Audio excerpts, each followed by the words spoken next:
The Russinize Your Day Show is brought to you by Lori Tornga, a realtor with Wykert Realtors in West Michigan. Give her a call, 616-299-9479. Lori Tornga with Wykert Realtors. Let her know you heard about her right here on the Russinize Your Day Show.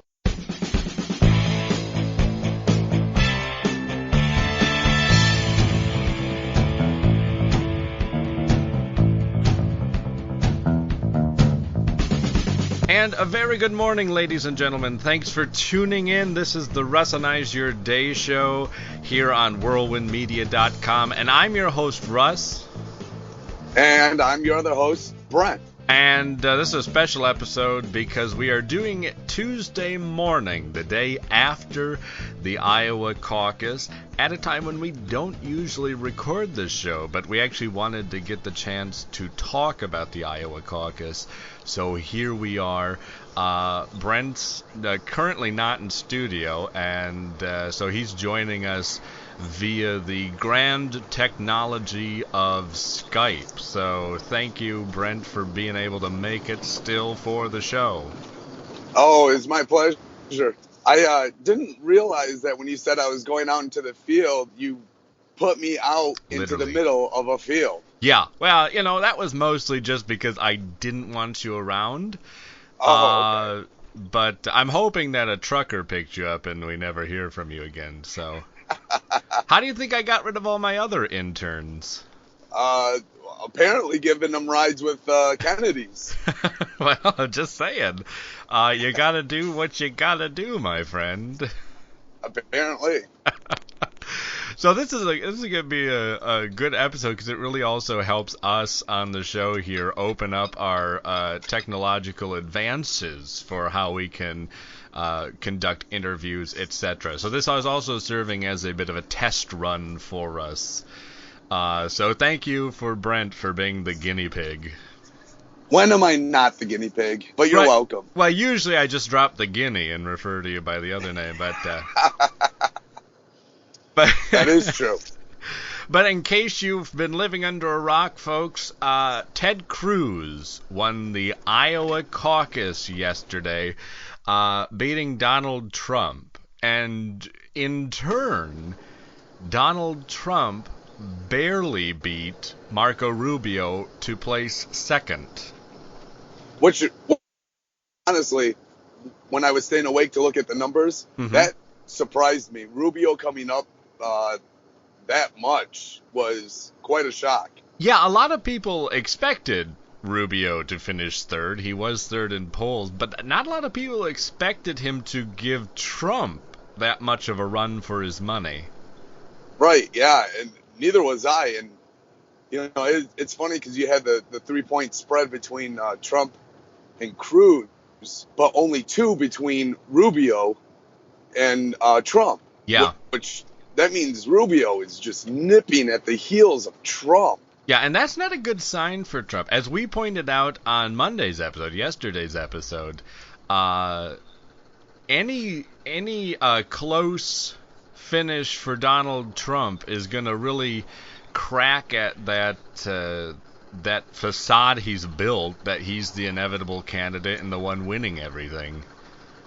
Yeah, and really last night, Ted Cruz didn't just crack it. He kind of started to shatter it, number one. Yeah. But yeah, Rubio coming up and being that close just kind of makes the demigod bleed a little bit more. Yeah, and I don't think Donald Trump is going to win New Hampshire either. We'll, of course, be taking that's next week, Monday. Or is that Tuesday? We'll have that for you. I'll look that up here. But for New Hampshire, I don't think Trump's going to win it. We'll have the numbers for you on that on Friday after some new polls roll out. But he'll probably still be in the lead in the polls. But clearly, as this showed, that doesn't matter so much. Right. Yeah. And I do have to say one thing though. Donald Trump, after the numbers came out and Ted Cruz was announced the winner, Donald Trump did give actually a very good speech, and which was kind of surprising that he took that hit on the chin so well. Yeah, it was. I think it surprised a lot of people But I mean, again, what was he gonna do? Come out and rail against everybody? He lost. I mean, as you pointed out, and we put on Twitter last night, was that you point out second place is the first loser. Yep. I mean, so he got first place in something. Yeah. Yes. Not winning like he always claims to, but. Marco Rubio came in third. Then Ben Carson came in fourth, actually. An interesting thing here. I've just started hearing this story this morning. Apparently, and I don't have all the details yet, as I don't think a lot of people have all the details. But Ben Carson left the caucus early to go home to Florida to get a fresh pair of clothes. That seems a little far-fetched. I don't understand. I've been looking into this, and it does indeed sound like he left the caucus early, which I don't understand why anybody would do that. Or now, and this is where it becomes a little murky, because I know Huffington Post had it that Ben Carson left early, but other people make it sound like he was planning to leave after to go home to Florida to get a fresh set of clothes. Well, maybe he just saw his polls and were just like, he's like, I didn't really pull it off. I'm gonna go home real quick, try to refresh and regroup. It could be, and in reality, though, Carson, I believe, did actually get some delegates out of this. Yeah, I believe he did too. Like, I think he got 3. Yeah, I think the first 5 got delegates. Oh, really? The first 5? Okay, I didn't know it was... I think Jeb Bush also got some, who was right behind Carson. Okay. But I might be mistaken, so... Okay, well, here we go. Cruz will take... Oh, the first 6. The first 6 got delegates. Ted Cruz, who won, will take 8 delegates. Trump and Rubio will take 7 each. Then Carson will get 3 delegates, which that's still... Yeah. That's a lot still. It's a little under half of what the second and third place got, but 3 delegates to start out with, you're still in the race. And this is what we said Monday about if Trump doesn't get first, if anybody beats Trump in Iowa, it's going to be anybody's game still. Yeah. It doesn't I think Rubio and Carson both proved that last night. Yeah, and it doesn't mean that Cruz is going to be the nominee, but it means that everybody now has a chance. Yeah. Oh, except for Huckabee. Yeah, well, he yes, Huckabee, poor Huck, the Huckster. I know. He of course won Iowa in 2008. Yes, he did. And he has since, however, ended his campaign after garnering 1.8%. Which is kind of strange because I think Carly Fiorina was right underneath him with a 1.7. Actually, no. Fiorina ended up 7th place. Behind Bush with 1.9%. Oh, okay. Tied with Kasich. Both Paul and Bush, by the way, who finished 5th and 6th, they both get 1 delegate each. Wow. What's that? Sorry, I continue. Oh, just Brent apparently likes to interrupt. Yep. Sorry. You like that knock knock joke? Knock knock. Who's there? Interrupting Brent. Ah! So yeah, on the Democrat side, this is where it gets fun. Oh. Hillary Clinton edged out Bernie Sanders by 0.3%. Yeah, well, she's the top runner. There's no question. 0.3%. I'm sorry, they tied. They did. She apparently won 6 precincts by coin toss. Are you serious? Coin toss. I am dead serious. This is from the Des Moines Register. Hillary Clinton won a handful of caucus precincts Monday by a coin toss. Well, that's how we are gonna vote in the president, is just by a coin toss. Heads Republican, tails Democrat. Yeah, I can't imagine what's happening in the Clinton camp today. Well, you know what? From what I've seen, she's running around like she actually just won it. Is she? She's saying she. I mean, I guess statistically she can claim a victory, but my goodness. Yeah, I don't know if that's a victory that I would want to claim. Yeah, I don't think so. This has got to be so bad for Hillary, because she could. This is like 2008 all over again. She's got to be having like Vietnam War flashbacks. Yeah, you can't joke about that. Remember, she landed under sniper fire one time. Can't. Yes, that's too close to home. Yeah, we can't talk about that. She's actually been in the war zone. She's had to dodge sniper fire. We've all been there, right? I sit at my desk often and I pause at a sound and think, was that sniper fire? I don't. So I have the same thing. I mean, I totally understand it. Yeah, but you know what? What's really funny is Bernie Sanders. He is funny, yeah. No, well, it's America, funny because I soar above me. It's funny because he coming into this, not into Iowa, but starting out this whole campaign, everybody was saying that Hillary had it. Yeah. Everybody. Yeah. And last night they tied. Yeah. And she, I don't know how she managed, but apparently with that 0.3%, she gets one more delegate than him. Wow, that's So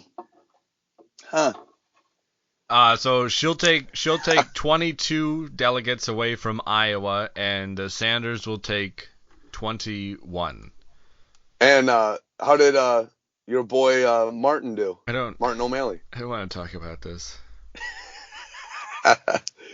Did he drop out? Yes, he dropped out. Martin O'Malley is out of. Brent, you're gonna have to do the rest of the show by yourself. I can't do it. I can't do it. You just need a really good, strong man, don't you? I need a man. O'Malley, he only got 0.6% overall. He's the missing. I mean, you can take a look at it and say he's the missing piece for Hillary and Sanders. Yeah. You know what's really funny? Going back to the Republican side, that is pretty funny. Out of the top five going, you had 3 minorities and 1 special ed. You had Ted Cruz and Marco Rubio, Latinos, and Dr. Ben Carson, African American, and Jeb Bush. I mean, I think the Republican field is very diverse. I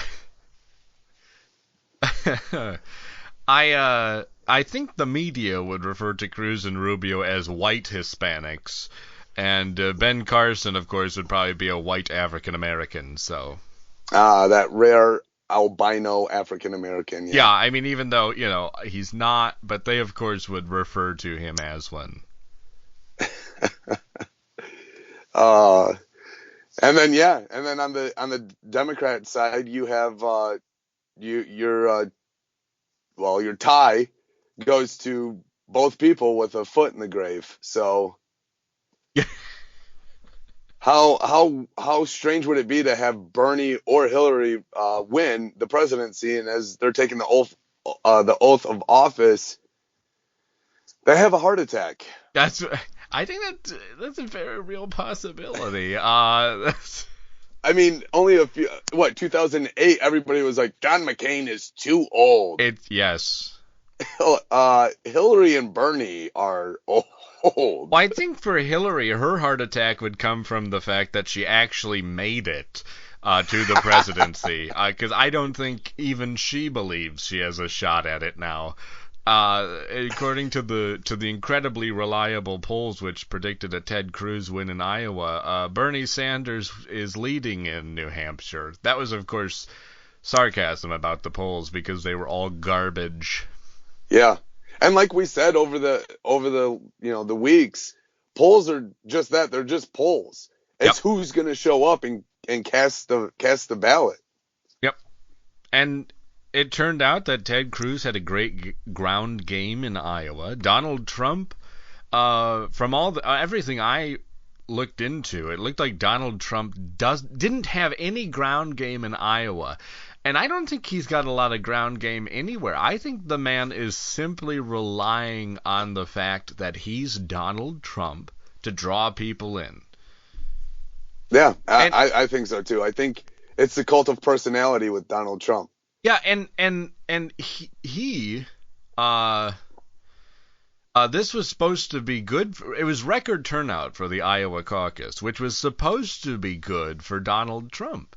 That's what we were told. This, again, it goes into the media narrative. The media feeds us these narratives that they hope will hold up. And oftentimes they become self-fulfilling prophecies. But here we have where it's supposed to be, record turnout was supposed to help Donald Trump. Well, we got record turnout, and Donald Trump came in second. And in fact, Ted Cruz got the most votes in an Iowa caucus of any Republican candidate ever. So there was no coin flip between them? No, they did not have to. No, our democracy did not boil down to a coin flip. Oh, thank goodness. No, things still work out a lot better on the Republican side. So, I'm looking. Oh, sorry. Go ahead. No, I was just gonna say that's very interesting to learn that some of the caucuses that Hillary won were decided by a coin flip. Yeah, how embarrassed must it be to be a Democrat today?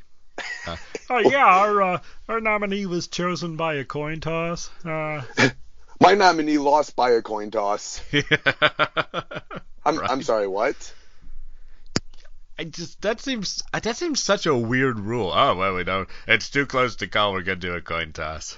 Yeah, I mean, at least they should have done rock paper scissors, best 2 out of 3. Right. I mean, come on. At least that's how the founding fathers handled things when they argued about putting in the right to bear arms. They were like, the guys who were against it were like, well, we'll rock paper scissors you for it, best 2 out of 3. And and then Washington pulled out his pistol and shot him. Yeah, he had the pistol, which beats everything. So that's what are you gonna do?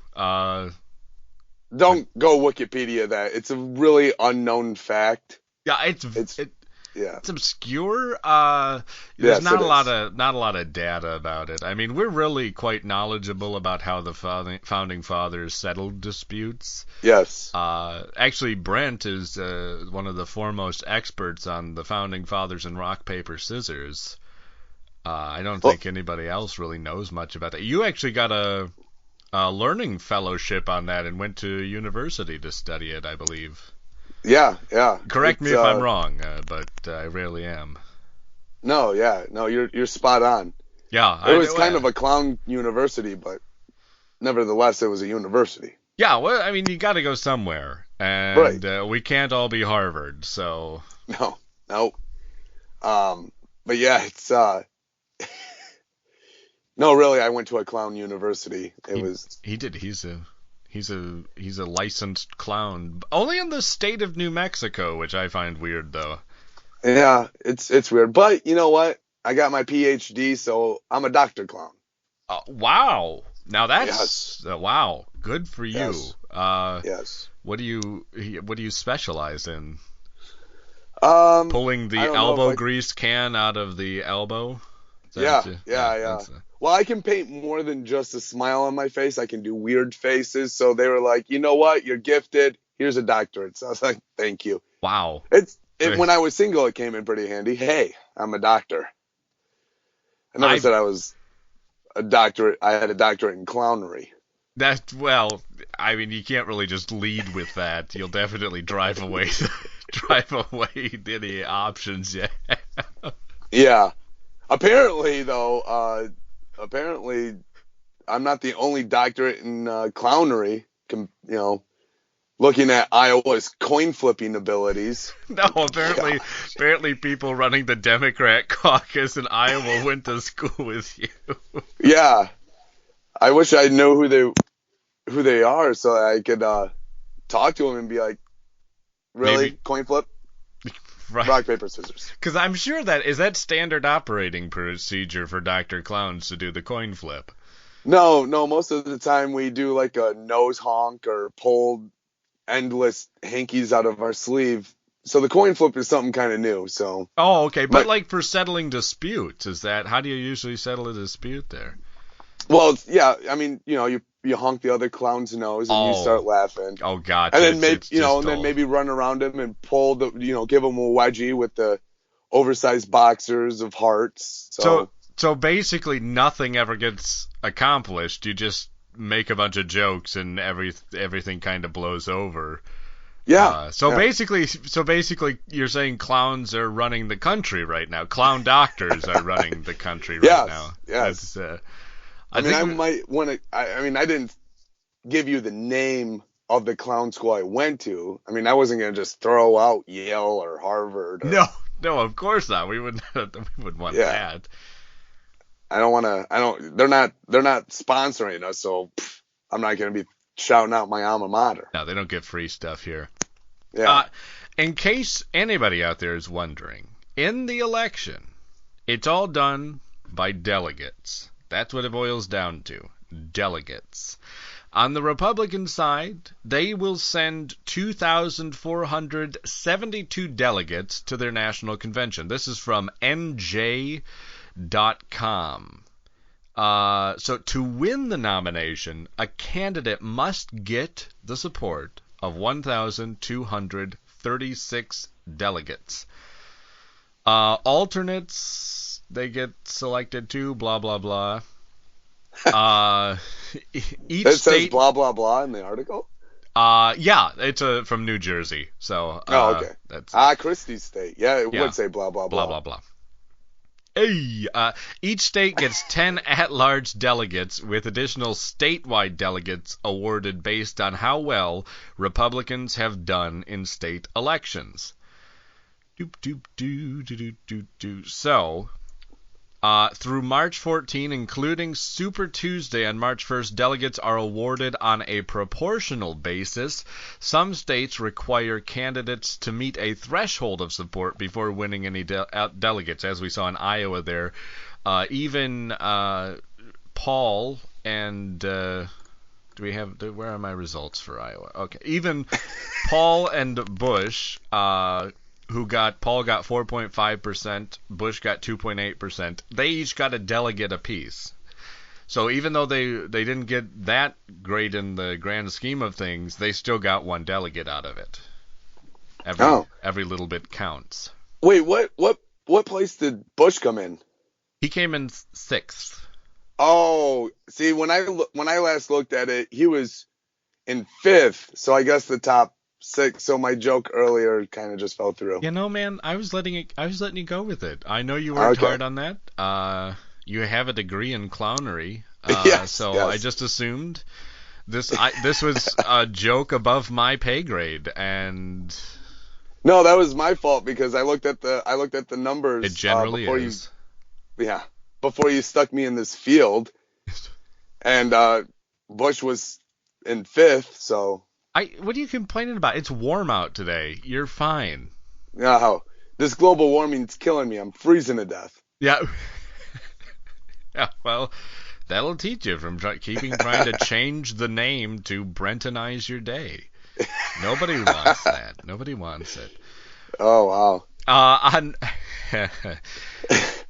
Now, all of it, though, as I was just saying before Brent interrupted me to clarify his poor joke earlier. That was a low blow. I send you out to the field and then kick you when you're down.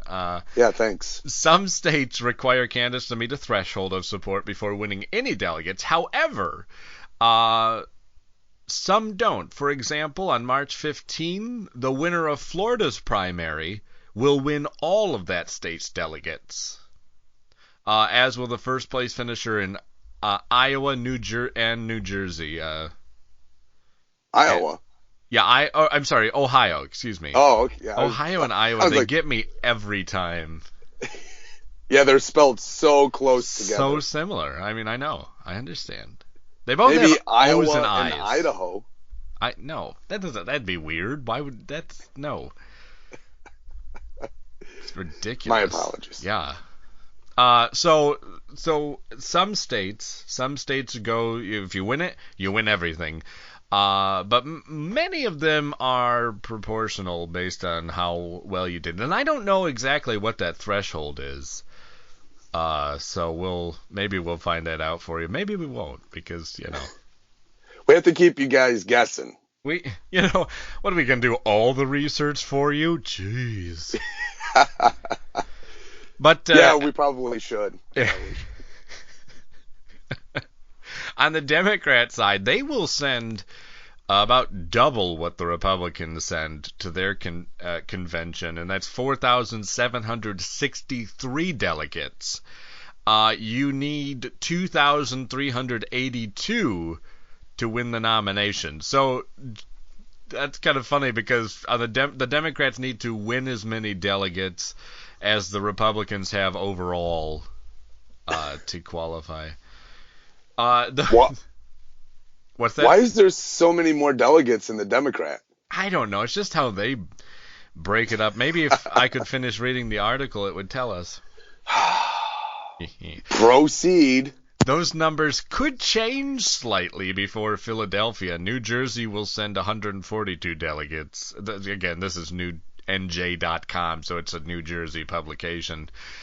Like the Republicans, most of the delegates are allocated by population. There are no winner-take-all states, but candidates must receive at least 15% of the vote to be awarded any delegates. So on the Democrat side, you don't get those winner-take-all states, but you must receive at least 15% of the vote to be awarded any delegates. That's quite a large threshold. It is. I mean, Martin O'Malley was right on the cusp of getting one. Yeah. Why are you digging that knife in deeper, man? No. There's probably reasons that we could think of. This is where it gets a little interesting on the Democrat side. Outside of coin tosses, the Democrats have a category of delegates who officially are not pledged to any candidate, but automatically go to the convention because of the position they hold. These are called superdelegates, and they include members of the Democratic National Committee, U.S. senators and representatives, governors, past U.S. presidents and vice presidents, and past congressional leaders. Wow, they really just stack the deck in their favor, don't they? Right? That's exactly what I was thinking. It's like, all right, well, we got all these delegates, but just in case they're too stupid to elect the person we want, we've got these super delegates. Yeah. And if the super delegates don't get it done, then there's a super delegate, and that's only one person, and he does the coin flip. Yeah, then everything reverts back to the coin toss. The coin toss by the super delegate. The coin can only be handled by him. Yeah. He's call it in the air. Yeah, right. Most of those remain unpledged. I do remember back in 2008 when all of Hillary's superdelegates were abandoning ship for Barack Obama. Most of them are unpledged, but apparently Senator Cory Booker from New Jersey, he's already endorsed Hillary Clinton. So she's got one superdelegate. Wow. Yeah. So she wins coin tosses and she has a superdelegate. Like, come on, Democrats, are you really buying this? That this is a fair process? Give me a break. Seems pretty fair. Oh yeah, totally above board there. We are now, however, at the end of our show, folks.